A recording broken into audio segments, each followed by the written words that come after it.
What is the crack, folks? Welcome along to episode number 81 of the Gym Advisors podcast with myself, Andy Collar, and today I'm delighted to be joined by Orlaith O'Brien. Orla, how the hell are you? I'm all good, Andy. How are you? I'm good. The sun is out probably for the last time for the next 6 months, so let's enjoy it. Look, I do this with absolutely everybody. Orla, tell us a little bit about yourself. So obviously, as you said, my name is Orla. I'm a personal trainer in Drogheda, but I only became a personal trainer there about a year ago, and then COVID kind of kicked me in the face and slowed me down a bit. So things really picked up for me, I'd say, just there in June when the gyms reopened. But before that, I was a financial advisor or a fund accountant as well. So I come from a finance background, businessy, and then I came into this. So that's kind of where I'm at now, a bit of a change. I do want to come back to that because it's a really interesting transition. I love hearing how people come from different backgrounds and stuff like that. But let's talk about even earlier than that. When you were growing up and stuff, were you into sport? Were you into fitness? Was the gym the furthest thing from your mind? What was your story back then? It was definitely the furthest thing from my mind. I was a little bit of a party girl, let's say. Growing up, I definitely wasn't in the gym on the weekends. I'll just say that. Yeah. Fair enough. And did you have any interest in sport at all growing up, or was it all just like? No, I never really grew up around sport or anything. Even my family, sport wasn't a thing. And I think then, God, when I was 19, I started going to the gym with my brothers. I didn't know what I was doing for. I honestly hate to admit, probably about 3 years until I copped on, learned what progressive overload was. But yeah, and then just sitting in an office was grim. I hated it. And I was a little bit of a job hopper because I just got so fed up of doing the type of work. And then 2020 finally got my qualification. And since then, things have been going like that, just been kind of adding qualifications on top because I couldn't really get out and work. Yeah, and we talk about COVID and look, it's been shit, and hopefully we return to a bit of normality. Like you said, things are picking up for yourself since June, since you got on the floor. And again, I'll kind of tease that forward. We'll come back to that. But in terms of when you were in a fund manager and you were doing that sort of work, was there a moment that it doesn't seem to fit with the party girl lifestyle or whatever? Was there a moment where you went, fuck this, I'm out of here? Or was it just a long process of going, oh, I need to get out of here, Definitely a long process. The job hopping, and then eventually I decided to, I kind of skipped a bit. I decided to go back to college just there what year is it? 2020, September 2020. I went back to go to GMIT to study nutrition. So I did the year, and then I'm after now deferring to do second year. So it's kind of been a build up throughout my whole years working in financial services, because I got mad into training. So that's what I was always doing. And my party girl dropped and my fitness girl went up. Not to label anything. But yeah, and then it just slowly progressed, and eventually I was like, right, I'll bite the bullet and give this a whack, and thank God it's finally paying off. Well, I love the idea that it's paying off now for you. That time of COVID though, obviously you get your qualification and then it either comes along or it's around the same time.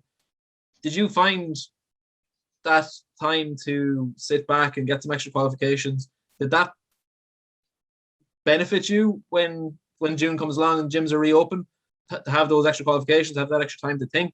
Or would you have rather been on the gym floor from day one? It would have been nice to have been on the floor from day one, because I do think I'd be a bit further on. And then seeing how much other trainers took advantage of the online thing, doing the Zooms and stuff. So if I had more experience when that kicked off, I definitely would have jumped on board with that. But I didn't know what I was at. My confidence was definitely low on thinking, can I even coach a person right now? So it did take a while, but now if COVID came back, hopefully not, I would definitely try to take more advantage of it, like others had done. Look, Orla, I wanted to talk to someone about allergies and stuff, because it's a major part of, I think, what we talk about it when it comes to fitness and nutrition. We revert to what we consider normal and what the 80% of people maybe do, the people in the middle, not the high end achievers and the people who are struggling at the other end of that spectrum. And when I wanted to talk to someone about that, I kind of thought of yourself, because you've told me before that you have celiac disease. first of all, can we lay the table and tell us a little bit, what is that? Well, basically, my small intestine just won't absorb foods for me correctly. And it's shocking in one word. It's definitely an unfortunate one. Obviously, there's so many other allergies, but there's gluten in like everything. So it's definitely a big struggle. And then like I only found out about 3 years ago. So for so long, I didn't know what was wrong. Like I used to have crucifying pains in my belly. It was awful. And then I eventually found out what the issue was. So thank God for that. But yeah, basically you just can't absorb or digest foods correctly or break them down. So you may be thinking you're doing a good job in terms of eating your food, like proper nutrition if you are goals are trying to build muscle or lose fat or whatever. And half the food isn't actually being utilized. So it's definitely unfortunate. But you look, at least I know now. Yeah, well, we talked to Cara O'Donovan. Jeez, it must have been over a year ago at this stage, and she has, and forgive me if I'm making some assumptions that they're kind of similar, in that she has Crohn's disease, and she talked about that the process of having these pains and having these problems, and getting the diagnosis was a bit of a relief because there's something here that can be treated. Did you find that yourself? Yeah, 100%. Like I went and got bloods done, and they didn't find anything. So I kind of did my own little elimination diet to try and work things out. I cut dairy out for ages and that did nothing. And then I cut gluten out for a while and it seems to help. And then I went and got tested again and they finally saw something come up. Now, I would imagine I partly did that myself. Obviously, when you take a food out and then they go test for it, they're going to think like I might have heightened the celiacness by taking gluten out of my diet, but it helped. And then it came up in the bloods. So I don't know how they missed it the first time round, but it's definitely been a much more enjoyable 3 years. And like, so you're saying you've had those problems. Like, what sort of, if someone's at home and they're having symptoms, what should they be looking out for maybe in terms of what it could be celiac? I think it's like for me, anyways, it was really bad cramping. And you go through awful phases of either constipation or diarrhea. And then like your stomach would bloat really badly. And it wouldn't happen. It would sometimes happen straight away, but it is definitely a big buildup. Obviously, it's slightly intolerance and then the allergy itself. There will be different elements that it happens to. But yeah, I think it really is just the bloating seems to be the biggest, from people I've spoken to, bloating seems to be the biggest issue. And then inability to go to the bathroom consistently. Really.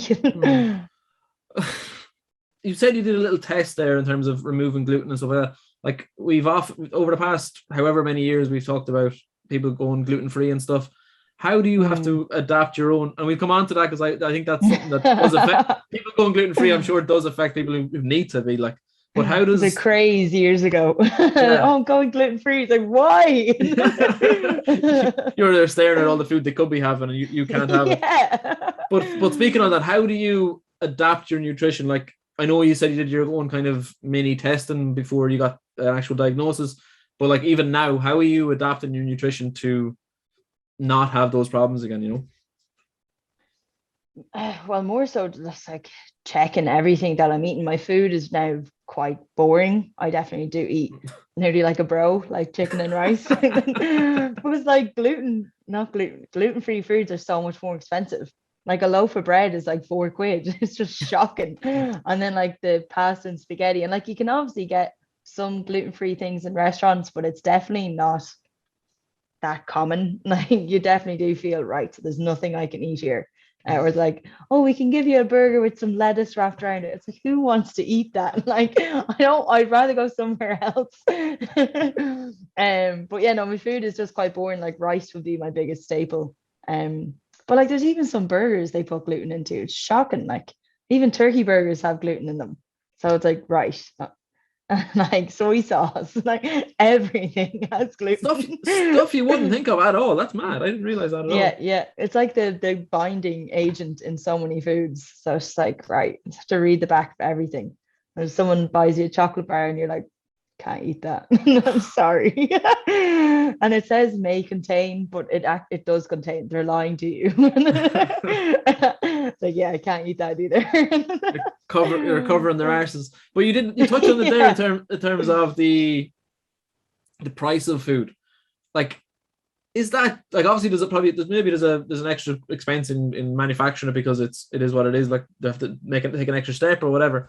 But in terms of supply and demand, I assume, like, do other people going gluten-free kind of for their own reasons or whatever? Does that then affect people who genuinely have celiac disease and have to avoid gluten for proper reason, for want of a better word? Yeah, maybe it's like pushing the price up, so the demand, so they're making a benefit out of it. But like, that was a craze years ago. I remember a friend of mine years back decided to go gluten-free and she turned herself celiac. Like, it's like, what did you do? And now she literally can't eat it anymore. This was years ago when everybody was hopping on the train. Like, it's like, right, okay. So they thought it would make you lose weight. But like, you actually look at the back of some things, the calorie count in some foods is shocking. Like, when you compare them to the normal ones. I didn't realize. So she put herself in the situation where she was trying to lose weight or whatever goal she had, and ended up giving herself a chronic illness. Like, yeah, absolutely. Like, because your body isn't used to it anymore. So she completely eliminated from her diet. And then she tried to digest it again. Her body was like, whoa, what are you doing? Oh my word. I didn't realize that was a possibility. Jesus, you wouldn't think of that. But like, how do you then, or do you have to, like, health, fitness, all that sort of stuff, it has loads of different components. Do you have to adapt your training in any way? Like, is it just kind of, not just nutrition, because that's a massive part of it, but do you have to adapt your training anyway? No, not at all. Training is fine. There wouldn't be any issues there. Everything is pretty much carried out the same. It's more so just being just super conscious with foods. Like, it definitely just really, even if I know there's no gluten in it, I just have to check the back of everything just in case. Because you never know. As I said, soy sauce, it could be in any sauce. So just check the back of everything. So if you're walking down the aisles of a supermarket in Drogheda, and there's a woman there checking out every single little thing she's buying, it's probably Orla. Checking out bananas. You never know. The ingredient list in bananas it's extensive. Oh, good luck. So in terms of your own work though, so like, that's a massive part of you and your life. It's so demanding.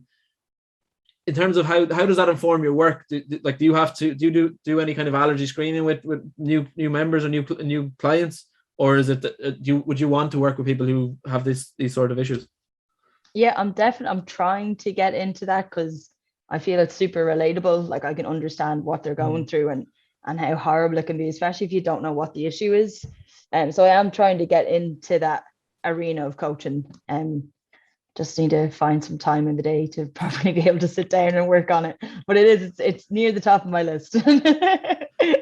that long list, I can imagine. But like, so like, when you say you want to get into that area, and obviously there's going to be a lot of work business wise trying to like get the word out there and all that sort of stuff, how would that affect, or how would you adapt your work to work with someone who has those issues? I'd say I'd probably try and move a little bit away from the fitness part of things and really focus attention on the nutrition. Like if a person feels comfortable with their own fitness, I could just do bespoke nutrition coaching and really help a person through it. And then, as I said, do the same type of thing, like the elimination diets, because you never know what it could be. They might think it's gluten, but it could end up being FODMAPs. Like, there's just, you never know. So it does take quite a bit of time to work it out. So I would definitely just try and be like, if your fitness is okay, let me just work on nutrition instead. So you talk about that bespoke nutrition, the idea, like, having someone who can relate to them in terms of like the stuff that you talked about a wee while ago in terms of like soy sauce and things you wouldn't think of having bananas, maybe having gluten in them. Like, having someone who they can relate to is massive, just like it is for in any kind of personal training or coaching environment. You know, currently, let's go back to your current work then. What is your favorite part of your job? My favorite part of the job.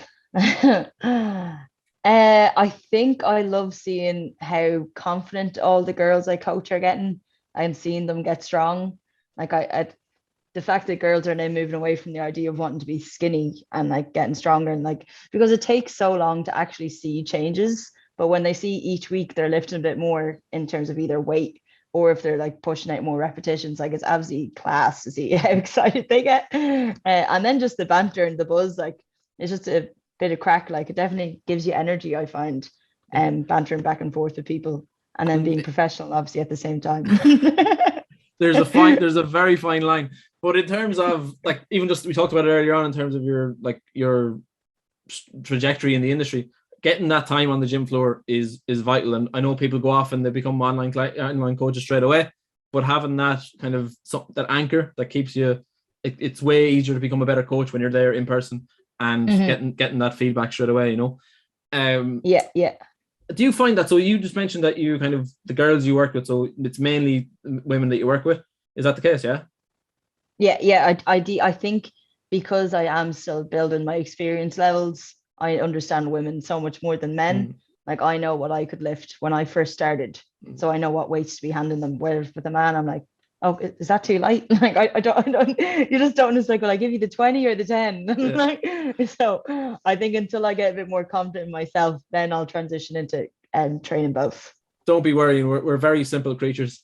But the reason I asked that, but just in terms of like, do you find as a new coach, obviously like your attitude is great in terms of you're talking the strength, the weight they're lifting, the reps that they're putting out, it's performance based. Do you find that when people come to you, it's kind of changing that mentality, or is it getting a little bit better, or do people still come thinking, I want to be a number on a scale? Maybe initially, but then I try to teach them obviously to let go of the scales, because the scales is bullshit, especially as a female, and just throw it away unless I need you to give me your weight to calculate your calories. But no, like I think I just try to push the performance, because that's what we're going to see first. You know, you're not going to see your weight drastically change in like 2 weeks or something, but you will see your strength increase in 2 weeks. So I think that's a little bit of motivation and seeing, look, this actually is working. You just need to give it a bit of time and patience. Like, so I'm going to ask you a question here in terms of the 80% that we talked about a few minutes or a wee while ago that we focus on, and then I'm going to go into the kind of person with allergies and illnesses or whatever. But for the regular person, the 80% in the middle there, how do you as a coach track their progress? I would usually go by like photographs or how their clothes are feeling, and then again their performance in the gym. The scales would be my last choice, unless again, as I said, I need to see, are we moving in the right direction? Ideally, hopefully we are. But if we just need to make sure, double check that everything is going in what way their goal was, that's the only time I'd ever go into the scales. But ideally photographs and their clothes seem to be a massive indicator for a lot of girls. And like everything has a place. So we talked before, and we've often demonized the scales on this podcast ourselves, but we've also had people on here who go, yeah, but we use them and they have their place, because look, everything can, you know. But anyone who has said that, or anyone even has said the opposite, we nearly always come back to the idea that it's everything is you should be kind of tracking things using a package of different health markers or whatever it is, you know, rather than just relying on one thing. Because if you rely on one thing, it's easy to get distracted or pissed off with the results of that, you know. So like if we go back a little bit then to you talked about it, as you go into training people with chronic illnesses or anything like that, how would you track their progress? How would you monitor their progress? How would you know that they're getting better? Not as in not getting better from their illness, but like feeling better and all that sort of stuff. Yeah, well, I imagine it would all still kind of be the same, but I would be keeping a closer eye on their food, and probably trying to get them to give me like a food diary, or if they're noticing any flare-ups, definitely a bit more closer coaching, like to see like how did a certain food digest, and did you feel any areas of discomfort or indigestion, or did anything crop up that you thought, right, that might be a problem food that we can't eat, and does it like interfere with their training? Do they feel uncomfortable while training, or even their post-training meal, like does it feel like it didn't get digested correctly or absorbed? Because it can also impact your sleep and everything, especially if your stomach is at you. Like I've had many nights of not sleeping correctly because my stomach has been in such a bad way. So again, that's obviously going to lead into their training performance. So it will be very much more close coaching, really focusing on how they're feeling throughout sessions. That's really interesting. And having that kind of feedback form, or even just an in-person feedback weekly or however long, is obviously really important. And that individualized aspect of it is, I think, the real future of coaching, in terms of getting really down into the nitty-gritty with the person who's in front of you. Obviously, look, influence and all that, they can have thousands of people and sell them plans or whatever like that. But real progress for individuals is through individualized coaching. And that's kind of the way 100%. I see the industry kind of going. I'm not quite an influencer just yet. It's on that list. If you were considered an influencer, or that, especially if you considered yourself an influencer, I don't think we'd have you on the podcast. You'd be on my podcast. That's it. I don't know what questions you'd ask me though. I don't have much to offer. I really don't. This is the question I've asked a couple of our recent guests, and I think it's fun to kind of get people different opinions on the same kind of question a few episodes in a row. How can a person who comes to you be a good client?